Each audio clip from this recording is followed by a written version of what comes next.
Hello everybody, this is Yasmin from Yarkspiri fantasyart.com.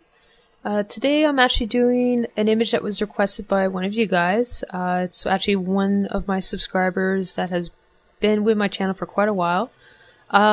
So the gentleman or the lady, I'm not sure which, I didn't specify, requested that I draw a ninja assassin-like character in leather armor with pouches. So for this reason, because it needed to be a fairly close shot in order to be able to show that properly and that overall process, I actually went back to one of my older thumbnails in order to actually do this drawing. This is also a very difficult pose to do, so it's also an exercise for me on foreshortening, especially for that leg that is facing the viewer.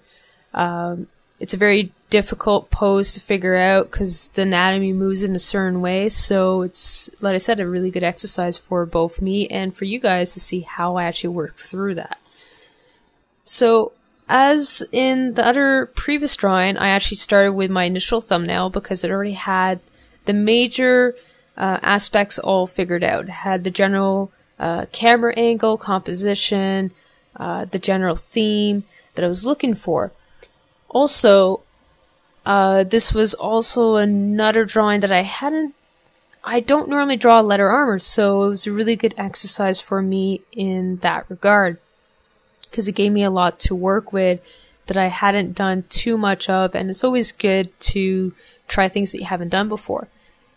So in order to prepare for myself to actually draw this image, I actually had a reference on Google. I just typed in leather armor and in the image search, and I just had one monitor just dedicated to my reference as I was working on this drawing. What that enabled me to do is really figure out, as I was working through this image, what type of portions or designs would normally go into a piece of leather armor or leather clothing in general. It also showed me how much sheen is normally on the leather armor as well, and I was surprised because, well, not really surprised, but it kind of reinforced my preconceptions on the fact that leather tends to have less of a glossy effect. It has more of a matte light finish. Now obviously that would depend on how the leather is treated. If it's treated specifically to give it a different illusion, then that would not be the case. In most of the cases that I looked at, however, it had a very matte light finish. Also, several design elements, because I had my reference in front of me, this really helped influence my design elements. So the clothing that the character's wearing underneath was one design element that I found intriguing. Now I did modify it a bit so that I would make it unique. I did want this character because he is more of an assassin, but maybe not one who gets to visit cities very often. He's very nomadic. So for this reason, I made sure to give him elements that looked as if they were worn. So they were worn, they were patched up in certain cases. So the clothing underneath his armor is very patched up light. It looks as if it was different pieces that he literally sewed on just together, just to have clothes on his back. I wanted to give that feel. Once again, his clothing is very much similar to a mismatch of different clothing that he may have found. He has bandages pretty much holding together his boots because they're so old. So these are all elements that I included in this illustration, although they weren't required necessarily, but I did want to give this type of visual aspect to this character. Because each illustration does need to tell its own story. So in order for it to tell its own story, the viewer needs to look at these details, either consciously or subconsciously they'll pick them up, and that gives them their own interpretation of what this character may have been doing, who he is. So that is very important in any drawing, is to have that little story to that character so that you can make it read more. Now, the special request was for how to draw the pouches and all that. Once again, I went back to reference material. I actually have well, I wouldn't say it's quite a purse, but it's a bag, and it actually has a cloth flap that just flaps over. So I used that as inspiration. Now keeping in mind the fact that this character is an assassin-based character or a rogue, I did have to keep in mind that he probably wants nobody to hear when he actually opens up those pouches. So the type of pouch that I chose was actually one that has a little wooden piece of wood that actually holds it closed. It's something that you normally see in military bags or anything that's normally material based for purses. There's a couple of reasons for that. First of all, you don't hear it when it's open, but it's also very simple. It's to the point. So let's say he were to lose that one button that's actually closing it. It's not a big deal. He picks up a stick, he just sews that on. Once again, it's giving an impression that this character has been through quite a bit. He's literally improvising as he goes. His weapons need to look a little bit improvised as well. He's not using an actual dagger, he's actually just using a knife that he picked off somebody else, probably pickpocket from that one person. Now the one thing he does take care of in this case though is his bow. So for this reason I did make sure to put a little bit more finesse in the bow to make it look as if it was well kept.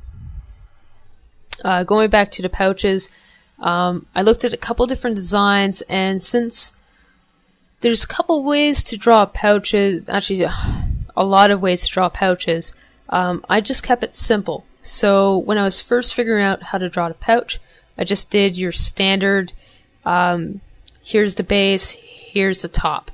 And from there I actually worked out, okay, how is this actually going to close? How is this actually going to fold? So later on in this process, you actually see me just adding some hints at how these pouches actually close and all that information. And you'll also see me adding in the button later on.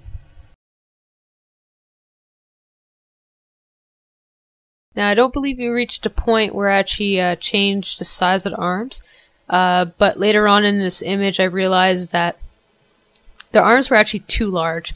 They were way bigger than the lower leg, and given the perspective they had to be a lot smaller and compared, especially when you compare it to the torso. So later on in this video you'll actually see me I actually skipped forward on that because my computer actually crashed, so it actually lost the footage. It crashed a couple times too, by the way, guys. As unfortunate as that is too, because this one was actually a pretty good drawing. It did crash a couple times, so I actually lost the video a couple times on this. But there's going to be a little point where you don't see me modifying the arms, but if you look closely you'll probably notice, oh wait, the arms changed size. That's because I did that off screen. I did try to record it. Unfortunately, both Photoshop and Cam Studio, with those two working together, they couldn't handle the file size, so they crashed. Now, interesting thing that I found out is the reason why pirates have the eye patch is that during the night they can actually remove the eye patch, and that eye is already adapted to low levels of light, so they're actually able to see more than the average person. So for this reason, I did figure that, especially an assassin-based character, he would need to have that trait. It would be very useful if he didn't have to worry about his eyes adjusting, or at least one eye. So for this reason, I did make sure that this character had a patch on the one eye. Also, because he is an assassin/rogue character, I did cover his face. In most cases, if you're doing a job similar to his, you probably don't want to be identifiable later on. So for this reason, once again, I made sure to cover his face because he doesn't want anybody to see who he is. Now for the cape, normally I would do this on a separate layer. However, in this case I actually didn't. I just painted it right in. Now there's a couple of reasons why I did that, because it didn't require too much detail because it's all in the shadows. I didn't have to worry too much about overpainting or painting on top of my existing information. So because I wasn't too worried about that, I just painted on the same layer. Pretty much, actually, this entire character was all done on the same layer. I didn't do any portion of this character except for the bow on a separate layer. Now, the bow, because it did have to have a certain amount of detail in order to read correctly, especially going with the story that I had for this character, I did have to put that on a separate layer. As you can see, I'm actually adjusting the arm size a little bit, just because I did realize at this point that there was some discrepancies in the size.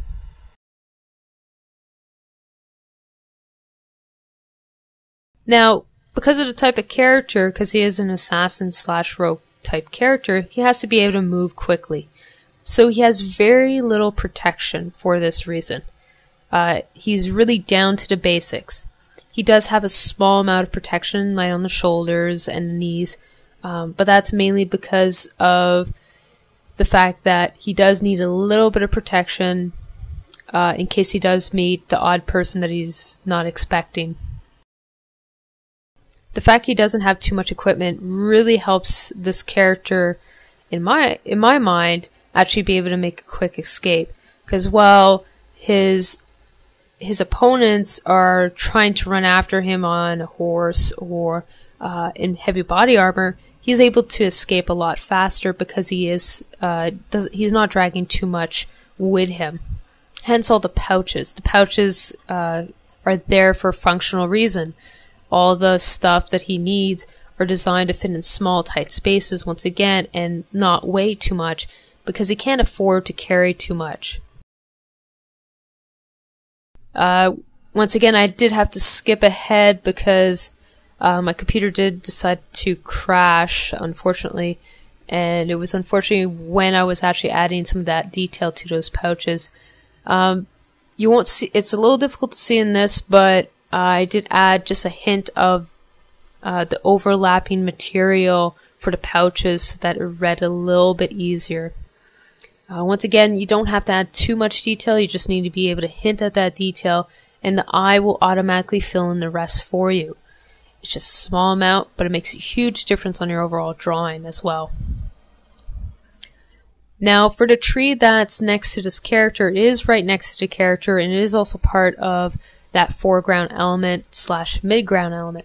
So for this reason, I had to make sure that I had a lot of detail in that tree stump. But in the background, those trees are further away.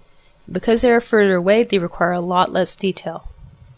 So I made sure not to add too much detail to that background element. I did make sure to add more detail to some of those elements that are closer to the viewer.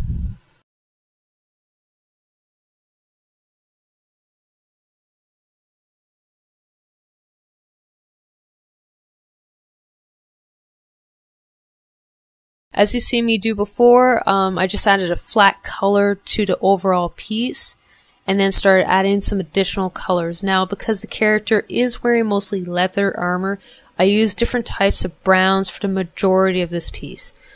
So for his shirts, he does have a very distinctive brown color, but then on his shoulder piece, he does have mostly brown, but there is some additional colors because there would be some bounce light of his surroundings, and because of that there is a couple of different colors that are put in there. Right now you see me adding some green highlights. Those green highlights are important because he is in a forest light setting, and because he is surrounded by foliage, there would be bounce light from that foliage, and that bounce light would help highlight some of those areas that are hidden in the shadows. Now I'm just solidifying some of the shadows there with a different color just to make sure that they pop up just a tiny bit more.